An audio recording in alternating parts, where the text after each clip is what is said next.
আমাদের আলিপুরে কিছুদিন ধরে শ্রাবণী মেলা শুরু হয়েছে, তো ভাবলাম আজকে গিয়ে একটু ঘুরে আসি। বাড়ি থেকে বেরোয়ার সময় কোনো বৃষ্টি ছিল না। এখন যাচ্ছি টিকিট কাউন্টারের দিকে, টিকিট কেটে ভেতরে ঢুকবো। ভেতরে গিয়ে দেখি খুব একটা ভিড় নেই, বেশ ফাঁকা ফাঁকা ছিল, হয়তো বৃষ্টির জন্য লোকজন কম এসেছে। এখানে দেখছি কুর্তি, শাড়ি, জুয়েলারি, মাটির পুতুল আর বিভিন্ন ধরনের স্টল বসেছে। তারপরে সোজা হাঁটতে হাঁটতে প্রথমে চলে গেলাম হ্যান্ডমেড স্টলের দিকে, বাট আমার খুব একটা পছন্দ হয়নি। এবার অনেক স্টল কম আগের বারের তুলনায়। তারপরে দোকানে ঘুরতে ঘুরতে আমার হঠাৎ করে চোখ পড়লো এক মহারাজের দিকে।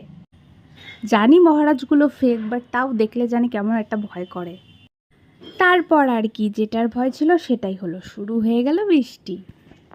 ভাই, আমরা তো মেয়ে, আমাদেরকে কেউ আটকাতে পারবে না ফটো তোলা আর রিলস বানানোর থেকে। তাই বৃষ্টিতে ভিজে ভিজে আমি ফটো আর রিলস অনেকগুলো শ্যুট করে নিলাম।